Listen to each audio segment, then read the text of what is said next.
Hello everyone, welcome to GS with concept classes. आज world geography की class में हम एक इम्पॉर्टेंट चैप्टर विश्व की झीलें लैक्स ऑफ द वर्ल्ड पे डिस्कस करने वाले हैं। इस वीडियो में फर्स्ट ऑफ ऑल हम बात करेंगे कि झील किसे कहते हैं, झीलों के प्रकार के बारे में बात करेंगे, झील का लोकेशन और उनकी विशेषता के बारे में बात करेंगे और इस चैप्टर को हम लोग बिल्कुल मैप की सहायता से स्टडी करेंगे जो कि आपके लिए समझना आसान हो जाएगा और लंबे समय तक आप याद रख पाएंगे। तो हम लोग इस क्लास को हम लोग मैप के माध्यम से बिल्कुल साइंटिफिक तरीके से पढ़ेंगे ताकि आप विजुअलाइज कर सकें और चीज़ों को आसानी से आप याद कर सकें। इस वीडियो के दौरान जो है बहुत सारी ऐसी झीलें भी मिलेगी आपको पढ़ने के लिए जो आपको लगेगा कि ये इम्पॉर्टेंट नहीं है, लेकिन मैंने उन सारे झीलों को मैंने कवर किया है जो सारे के सारे इम्पॉर्टेंट हैं। तो आज की क्लास को हम लोग कंटिन्यू करते हैं। फर्स्ट ऑफ ऑल हम लोग समझने की कोशिश करते हैं कि झील किसे कहते हैं। झील जल का वह स्थिर भाग होता है, झील जल का वह स्थिर भाग होता है जो चारों तरफ से स्थल खंड से घिरा होता है। यानी झील आप कहीं भी देखेंगे तो वो किसी न किसी प्रकार से स्थल खंड से घिरा हुआ ही रहेगा। और इसकी दूसरी विशेषता होती है इसका अस्थायित्व, यानी इसके जल में गति नहीं होती है। जैसा कि आप चित्र में देख रहे होंगे कि इस चित्र में कुछ आपको पर्वत या पहाड़ी नुमा कुछ आकृति दिख रही है। इस पर्वत पहाड़ी के नीचे उसके पर्वत पादीय भाग में कुछ मैदानी भाग है और इसी पर्वत पहाड़ी के आगे जो है झील बना हुआ है और ये झील जो है कुछ गहराई में स्थित है जो अपने साथ पानी का संचय करके रखी है। तो झील की एक विशेषता होती है कि झील की जो पानी होती है उसमें गति नहीं होती है और इसमें अस्थायित्व होता है और झील चारों तरफ से स्थल खंड से घिरे होते हैं। अब आपके मन में एक प्रश्न आ रहा होगा कि झील कहाँ पे बन सकते हैं। तो झीलों का बनने का कोई स्पेसिफिक जगह नहीं है। झील पहाड़ के ऊपर भी बन सकते हैं बशर्ते वहाँ गहरा भाग होना चाहिए, रेगिस्तानी इलाकों में भी हो सकते हैं या मैदानी इलाकों में भी बन सकते हैं या समुद्र के किनारे भी झील बन सकता है। लेकिन कंडीशन ये है कि झील के चारों तरफ का स्थल खंड ऊपर होना चाहिए और उसके बीच का जो भाग होना चाहिए गहरा होना चाहिए ताकि जो है वहाँ पर पानी लंबे समय तक जमा हुआ रहे। और इसमें कुछ नदियाँ भी आकर के झीलों में पानी देती है, उसको भी हम लोग बात करेंगे। लेकिन जनरली देखा जाता है कि झील के अंदर से बाहर की तरफ पानी का फ्लो नहीं होता है। थोड़ा सा रिस्क करके हो जाए वो अलग बात है, लेकिन बड़े पैमाने पर झील से बाहर की तरफ पानी नहीं निकलता है।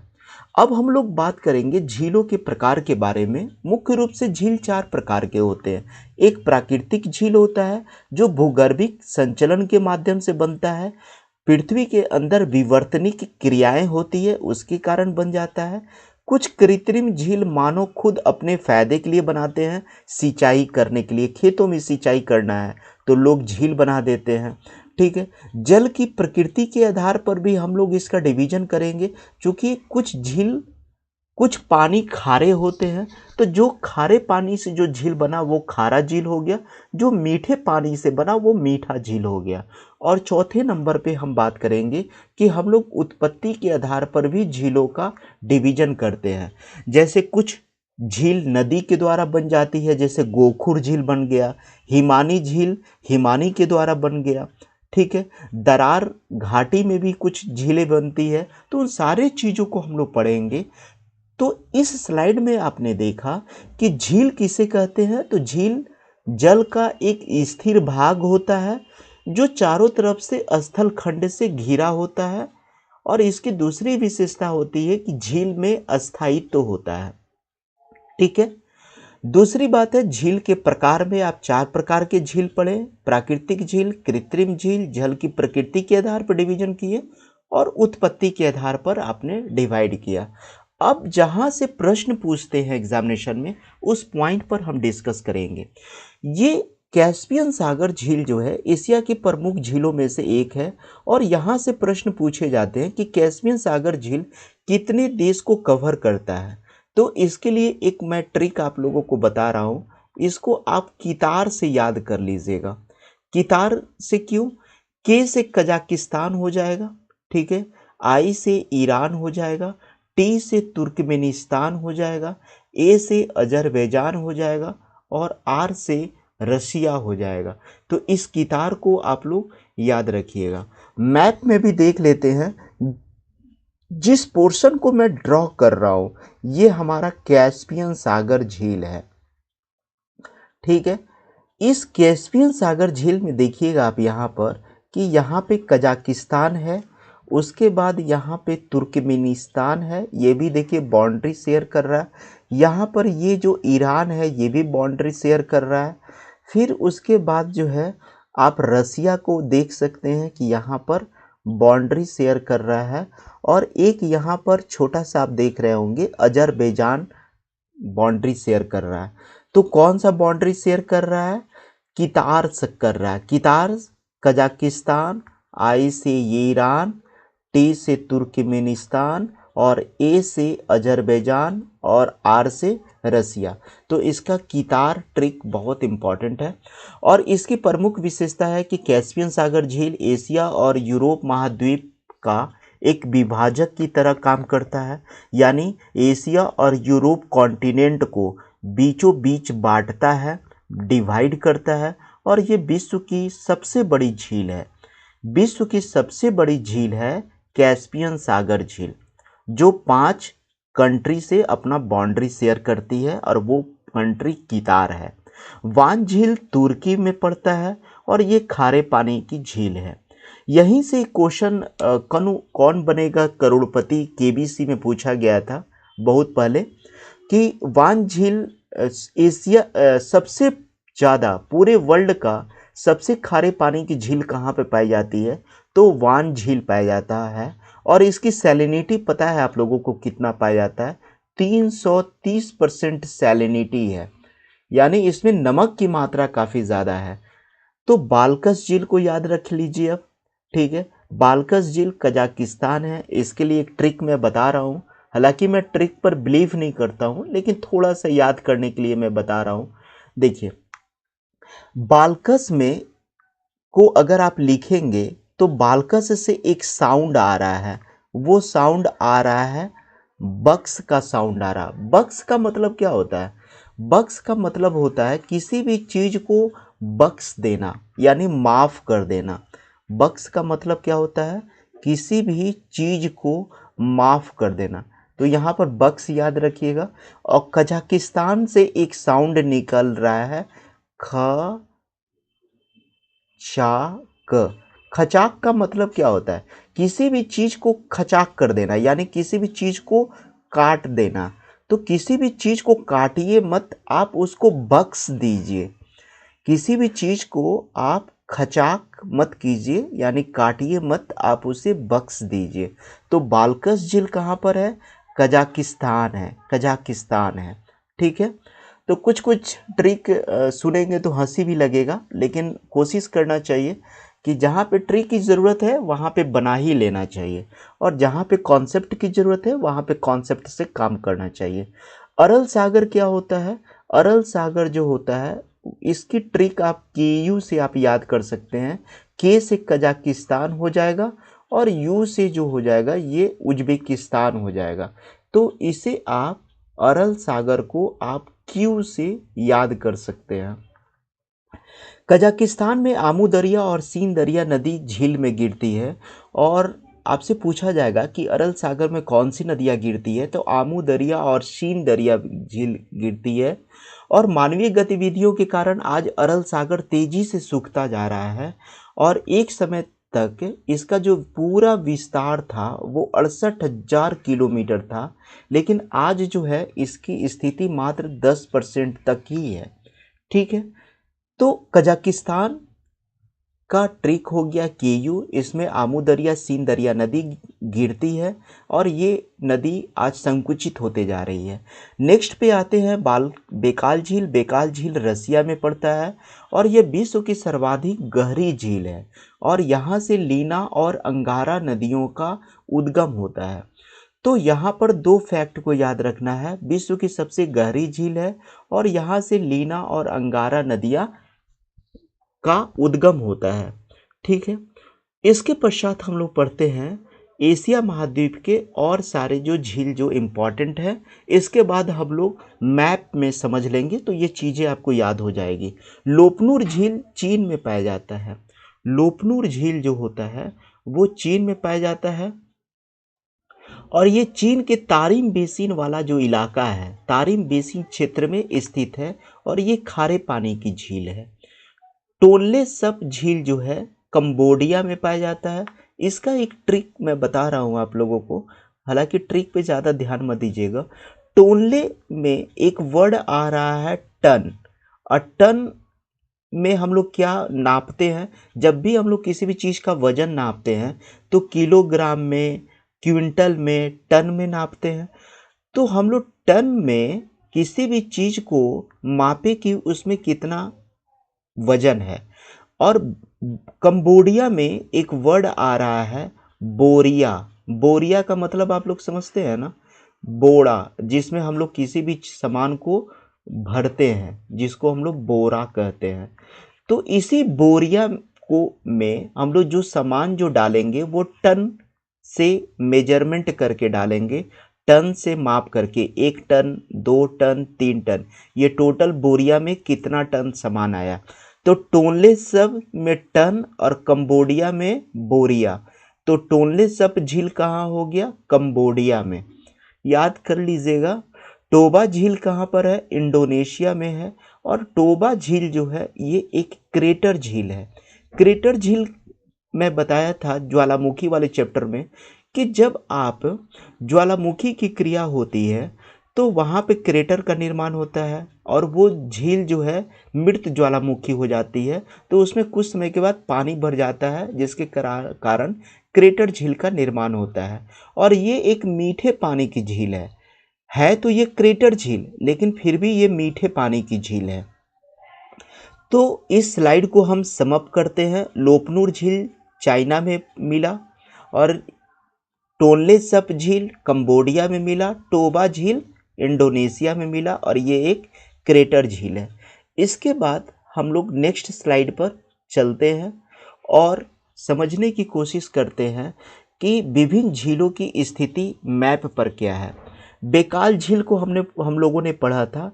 बेकाल झील रसिया में पाया जाता है। बेकाल झील कहाँ पे है? ये रसिया में है। उसी तरह लोपनूर झील कहाँ पे हम लोगों ने देखा था? लोपनूर झील चाइना में है। टोनले सब को हमने क्या बताया था? टोनले में टन है, टन शब्द छिपा हुआ, और कंबोडिया में बोरिया शब्द छिपा हुआ।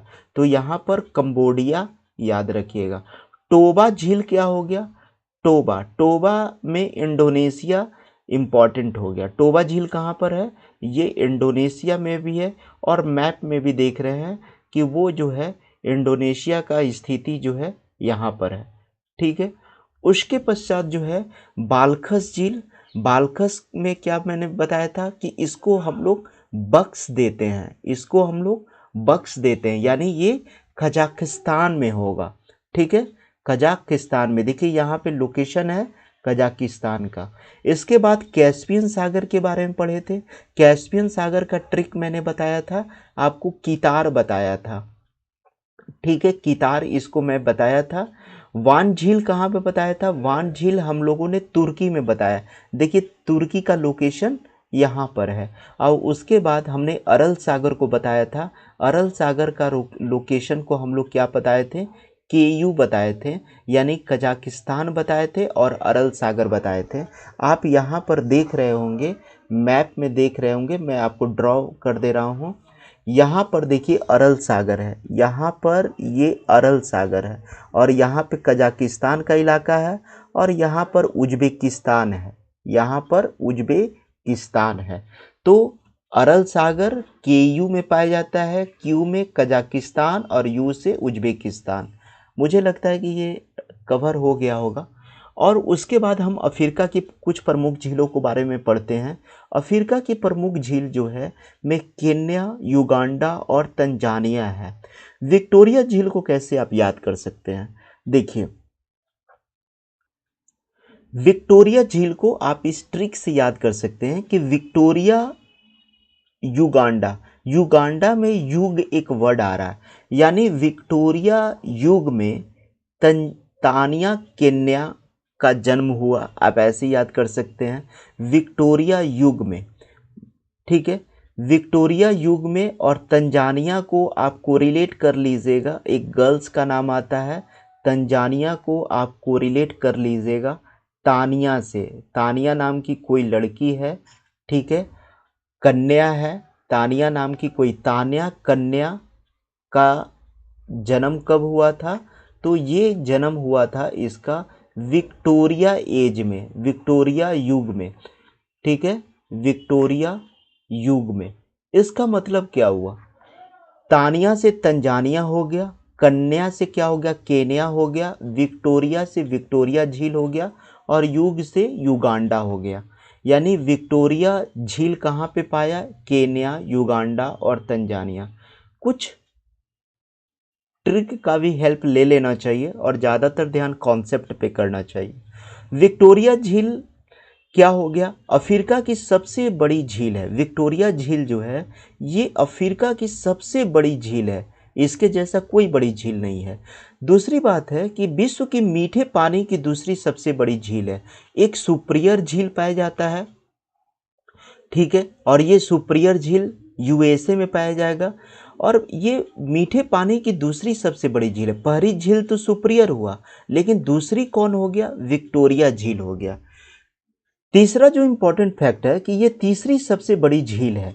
यानी कैस्पियन सागर के बारे में अभी हम लोगों ने पढ़ा था, जो कि एशिया कॉन्टिनेंट का है, जिसके बारे में हम लोगों ने कितार के बारे में बात किया था, जिसके लिए मैंने ट्रिक बताया था। तो ये कैस्पियन सागर की झील सबसे बड़ी झील है। उसके बाद सुपिरियर झील है, जो कि यूएसए में पाया जाता है। और थर्ड नंबर पे जो है विक्टोरिया झील है, ठीक है, जो विश्व की सबसे बड़ी झील है। और इस झील की जो सबसे बड़ी विशेषता है कि यहाँ से इक्वेटर विषुवत रेखा गुजरती है। यहाँ से विषुवत रेखा यानी 0 डिग्री रेखा गुजरती है, अतः विश्व की सबसे बड़ी उष्णकटिबंधीय झील है। तो विक्टोरिया झील को आप लोगों ने समझ लिया। ये तानिया कन्या है जो विक्टोरिया युग में जन्म ली, इसको ट्रिक। और अफ्रीका की सबसे बड़ी झील है। और अगर पूरे वर्ल्ड के लेवल पे बात करें तो सबसे बड़ी झील जो है ये कैस्पियन सागर झील है, दूसरे नंबर पे सुपिरियर झील है, और तीसरे नंबर पे विक्टोरिया झील है। मीठे पानी की बात करें तो सबसे ज़्यादा मीठा सुपिरियर झील होगा, और दूसरे मीठे पानी की झील विक्टोरिया झील होगा। अंत में हमने पढ़ा था कि इससे जो है 0 डिग्री विषुवत रेखा क्रॉस करती है, तो इससे बाहर क्वेश्चन नहीं जाएगा, घुमा फिरा करके यहीं से क्वेश्चन पूछा जाएगा। उसके बाद हम लोग आते हैं ताना झील के बारे में। ताना झील जो होता है ये इथोपिया में पाया जाता है। सिंपल सा है, ताना झील कहाँ पे पाया जाता है? ये इथोपिया में पाया जाता है। और यहाँ से ब्लू नील नदी का उद्गम होता है। और नील नदी की एक सहायक नदी है, उस सहायक नदी अतबारा जो नदी है यहाँ से ही निकलती है, ताना झील से ही निकलती है। तो यहाँ से क्वेश्चन पूछा जाएगा कि ताना झील का लोकेशन कहाँ पर है? ये इथोपिया में इसका लोकेशन है। और साथ ही साथ यहाँ से ब्लू नील और नील की सहायक नदी एक अतबारा है, वहाँ से निकलती है। तुर्काना झील के बारे में बात करते हैं। तुर्काना झील को हम लोग रुडोल्फ झील भी कहते हैं, और ये केन्या और यूथोपिया में पाया जाता है, और ये भ्रंश घाटी में स्थित है। थोड़ा सा मैं इस चीज़ को और अच्छा से सिंपल वे में एक्सप्लेन कर रहा हूँ, इसको थोड़ा सा आप लोग समझ लीजिए। मैं एक ड्रॉ कर रहा हूँ, हालांकि हम लोग अफ्रीका कॉन्टिनेंट में देखेंगे, लेकिन हम थोड़ा सा यहाँ पे अभी फ़िलहाल इस स्लाइड पर मैं ड्रॉ करके दिखा रहा हूँ कि अफ्रीका का मान लिया जाए कि ये हमारा लोकेशन है, ठीक है। ये तो यहाँ पर जो आ जाता है, आप देखिएगा कि यहाँ पर यूथोपिया का एरिया आ जाता है। ये क्या आ जाता है? इथोपिया का एरिया आ जाता है, इथोपिया। ठीक है। और उसके नीचे जब आप आइएगा तो यहाँ पर केन्या आ जाता है। तो यही इथोपिया और केन्या जो है, यहीं पे तुर्काना झील मिलता है। तो ताना झील कहाँ पे मिलता है? इस यूथोपिया वाले जगह पे। और यूथोपिया का इस भाग जो है ये लाल सागर से भी टच करता है। और यहाँ पर केन्या हो गया, केन्या और यूथापा, तुर्काना झील। और ये भ्रंश घाटी का है, झील है। भ्रंश घाटी में कौन कौन सी झीलें आएगी उसको हम नेक्स्ट स्लाइड पे हम लोग कवर कर लेंगे। ठीक है, तो चलते हैं नेक्स्ट स्लाइड की ओर। इस स्लाइड में आपने ताना झील यूथोपिया का लोकेशन को देख लिया और तुर्काना झील केन्या और यूथोपिया में पाया जाता है। इसके पश्चात हम लोग देखेंगे मिस्र और सूडान में नासिर झील पाया जाता है। अगर हम एक अफ्रीका का मैप को फिर से अगर हम ड्रॉ करें, ठीक है, हम नेक्स्ट स्लाइड पे जाएंगे तो वहाँ पर भी मैं आप लोगों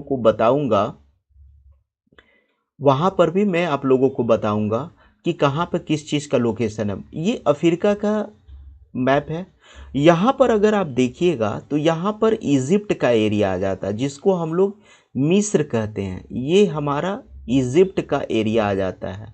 ठीक है। और उसके नीचे जब आप आइएगा, यहाँ पर जब आ जाइएगा तो ये सूडान का एरिया आ जाता है, सूडान। तो सूडान का एरिया आ जाता है। तो इजिप्ट और सूडान का जो एरिया है मिस्र और सूडान का, वहीं पे नासिर झील पाया जाता है। और ये आसवन बांध का जलाशय है। इस पर एक बांध बनाया गया है आसवन नदी पर, उसी पर एक जलाशय बना दिया गया है। नील नदी पर स्थित कृत्रिम झील है। ये एक प्रकार का कृत्रिम झील है जो आसवन बांध बनाया गया है इस पर, और कर्क रेखा इससे गुजरती है। तो नासिर झील से क्या निकलता है? नासिर झील से क्या क्रॉस करता है? तो कर्क क्रॉस करती है। अभी हम लोगों ने विक्टोरिया झील के बारे में पढ़ा था। विक्टोरिया झील से विषुवत रेखा क्रॉस करती थी 0 डिग्री, लेकिन यहाँ से जो है कर्क रेखा यानी 23.5 डिग्री की रेखा, नॉर्थ रेखा यहाँ से क्रॉस करती है, कर्क रेखा। उसके बाद टेंगानिका झील कहाँ पाया जाता है? तो टेंगनिका झील के बारे में आप कह सकते हैं, टेंगनिका झील तंजानिया में, जायरे में, बुरुंडी में, जाम्बिया में पाया जाता है। मान लिया जाए कि यहाँ पर हमारा टेंगनिका झील है, तो टेंगनिका झील इस साइड में जो एरिया पड़ेगा वो बुरुंडी का एरिया आ जाता है। कौन सा एरिया आ जाता है? मैं ट्रिक बताऊंगा इसका। बुरुंडी का एरिया आ जाता है। और यहाँ पर जो है तंजानिया का एरिया आ जाता है। ठीक है। इसके नीचे जब आप जाएंगे तो यहाँ पर जाम्बिया आ जाता है। ठीक है। और इस साइड में अगर आप जाएंगे तो जायरे आ जाता है। जायरे का पहले वाला जो नाम है वो डेमोक्रेटिक रिपब्लिकन है। क्या है? डेमोक्रेटिक रिपब्लिकन है, जिसे हम जायरे कहते हैं। ठीक है। तो ये जो टंगनिका झील है, आप बीटी याद कर लीजिएगा। बी से बुरुंडी, टी से तंजानिया। तो यहाँ का ट्रिक क्या हो गया? बीटी। और एक ट्रिक आप याद कर लीजिएगा, डीजेड याद कर लीजिएगा। डी से डेमोक्रेटिक रिपब्लिकन और जाम्बिया। या आप क्या कर सकते हैं, जायरे को भी आपको रिलेट करके बना सकते हैं। जायरे को हम लोग कहाँ से लिखते हैं? ठीक है। तो इसका एक ट्रिक क्या हो गया? बीटी, बुरुंडी और तंजानिया। और इसके पश्चात जो है आप लोग याद कर लीजिएगा डेमोक्रेटिक रिपब्लिकन, जाम्बिया, डीजेड करके याद कर सकते हैं। या अगर आप डबल जेड भी याद कर सकते हैं। डबल जेड का मतलब क्या हो गया? जायरे नदी, जेड से जायरे, जिसको हम लोग इस तरीके से लिखते हैं जायरे नदी। और जे से क्या हो गया?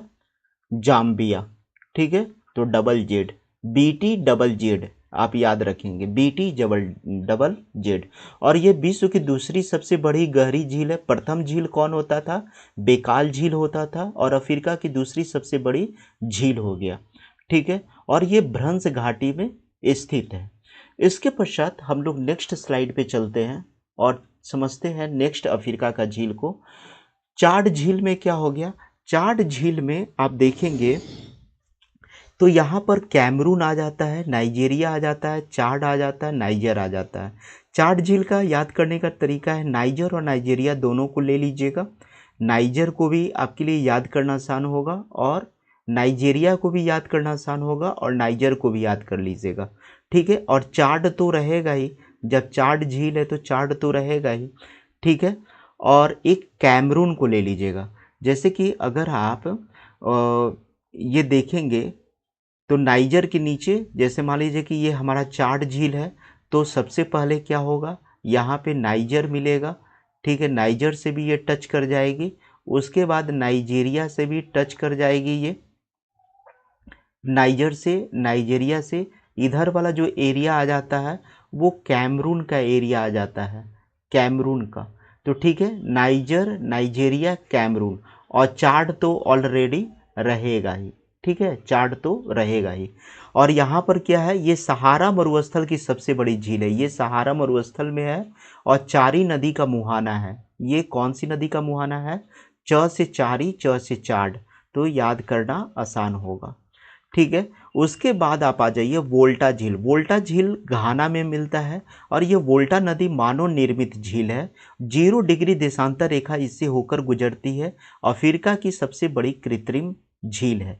तो यहाँ पर क्या आपने देखा कि घाना झील मानव निर्मित झील है और 0 डिग्री देशांतर रेखा भी इससे क्रॉस करती है, तो बहुत इंपॉर्टेंट है।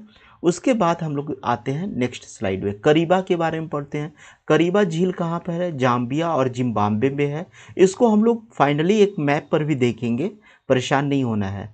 करीबा झील जो है जाम्बिया और जिम्बाब्वे पे है और जाम्बेजी नदी पर निर्मित मानव निर्मित झील है करीबा।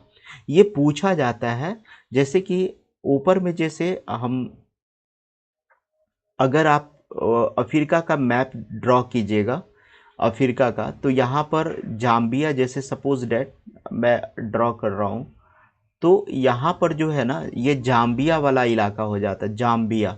और यहाँ पर जो नीचे हो सॉरी यहाँ पे जिम्बाब्वे आ जाता है, यहाँ पे जाम्बिया आ जाता है। तो ठीक है, यहीं पे जिम्बाब्वे और जाम्बिया में करीबी झील पाया जाता है, यहीं पर झील आ जाएगा, ठीक है। ऊपर में क्या हमने बोला, ऊपर में जाम्बिया हमने बोला, जाम्बिया, और नीचे में है जिम्बाब्वे, जिम्बाब्वे,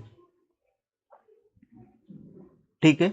उसके पश्चात जो है मलावी आ जाता है, मलावी जिसको हम लोग न्यासा झील कहते हैं, मलावी, मोजाम्बिक और तंजानिया। ये एक प्रकार का कैल्डर झील है, थोड़ा सा टाइपिंग मिस्टेक है, कैल्डर झील है। अब हम लोग आते हैं नेक्स्ट स्लाइड पे। ताना झील को हम लोग समझ लिए। ताना झील इथोपिया में पाया जाता था, यहाँ का इथोपिया है, मैप में देख लीजिए।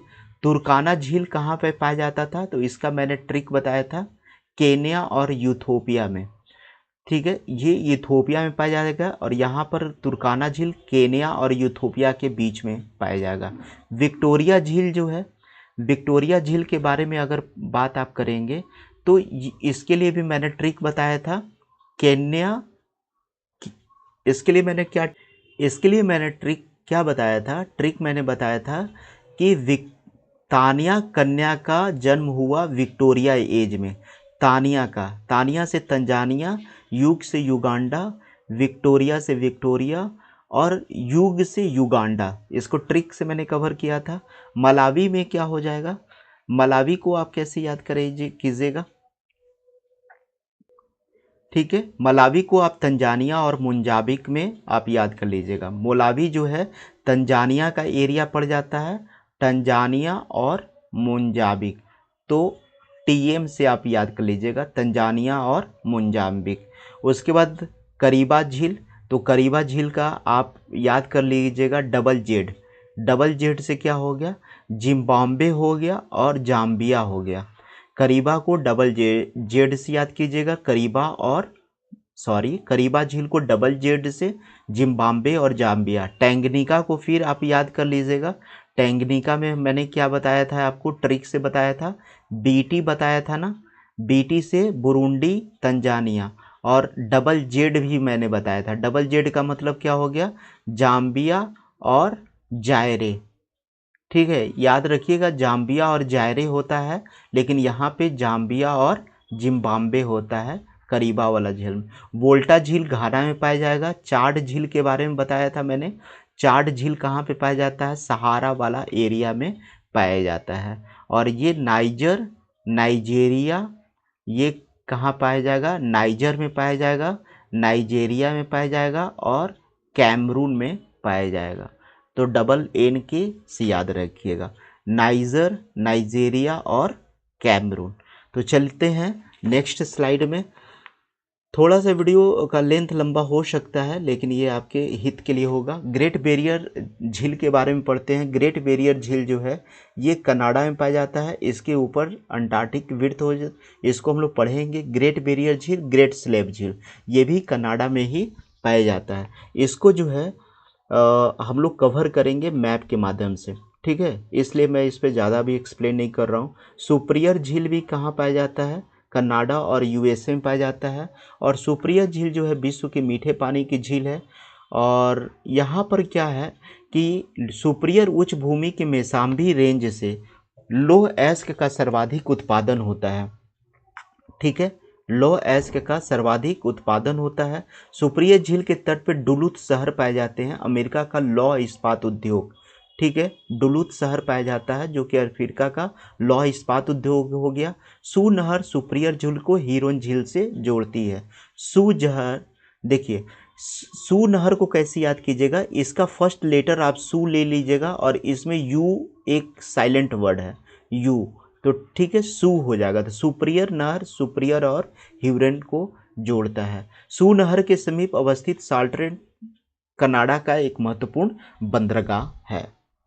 तो हम लोगों ने सुपीरियर झील को भी पढ़ा। अभी हम लोग नॉर्थ अमेरिका का जितना भी झील होगा सबको हम लोग एक साथ कवर कर लेंगे, इसके लिए परेशान नहीं होना है। उसके बाद यहाँ पर देखिए ईरी झील आ जाता है, ये भी कनाडा और यूएसए का बाउंड्री बनाता है। इसके तट पर डेट्राइट शहर पाए जाते हैं और जो विश्व स्तर पे ऑटोमोबाइल का महत्वपूर्ण केंद्र है। ये जो डेट्राइट है वो ईरी झील पे ही पाया जाता है, डेट्राइट झील। उसके बाद जो है वेलेंड नहर ईरी और ओंटारियो झील को जोड़ता है। वेलेंड नहर ईरी और ओंटारियो झील को जोड़ता है। वेलेंड नहर के समीप कनाडा और अमेरिका सीमा पर उत्तरी अमेरिका का सबसे ऊंचा जलप्रपात है नियाग्रा जलप्रपात, नियाग्रा नदी पर। इसके पश्चात हम लोग देख लेते हैं, हम लोग इस मैप को समझते हैं। जिस हम लैक की बात कर रहे थे, जो उत्तरी अमेरिका का जो लैक है, जिसे हम एक लैक के बारे में हम लोग स्टडी कर रहे थे, ग्रेट लैक्स। ग्रेट लैक्स में क्या होता है, यहाँ पर सुपीरियर है, मैप में आप देखेंगे यहाँ पर सुपीरियर है, यहाँ पर मिशिगन है, यहाँ पर जो है ह्यूरोन है, सुपीरियर, मिशिगन, ह्यूरोन, ईरी और ओंटारियो, ये जो 5 झीलें हैं, यही झीलें जो कहलाती है ये ग्रेट लैक्स कहलाती है। तो ग्रेट लैक्स से क्वेश्चन पूछे जाते हैं, इसके बारे में कुछ बेसिक हम लोग पढ़ लेते हैं। सुपीरियर, ह्यूरोन, मिशिगन, ईरी और ओंटारियो नामक 5 झीलों को ही हम लोग ग्रेट लैक्स कहते हैं। क्षेत्रफल के आधार पर सुपीरियर इनमें सबसे बड़ी और सबसे छोटी जो है ओंटारियो है। तो जो ग्रेट लैक्स है उसका जो सबसे बड़ी जो झील है वो सुपीरियर झील है, ठीक है, सुपीरियर आता था। और ओंटारियो जो होता है ये सबसे छोटी है, ठीक है। इसमें मिशिगन ही एक ऐसा मात्र झील है, केवल सिर्फ अमेरिका में है। बाकी इसमें जितनी भी झीलें हैं, सुपीरियर झील, मिशिगन, ह्यूरोन, ईरी, ओंटारियो में केवल मिशिगन को अगर आप छोड़ दीजिएगा तो सब का सब जो है कनाडा और यूएसए का क्या करती है, बाउंड्री बनाती है, ठीक है। तो इसको हम लोग थोड़ा सा मैप में देख लेते हैं, जैसे यहाँ पर देख लीजिए।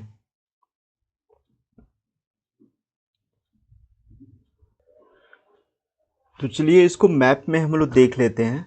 सबसे पहले जो है हम लोगों ने देखा था कि यहाँ पर जो झीलों का एक क्रम है, ये सारे की सारे झीलें कनाडा में पाया जाता है, तो इसका क्रम पूछ लिया जाता है।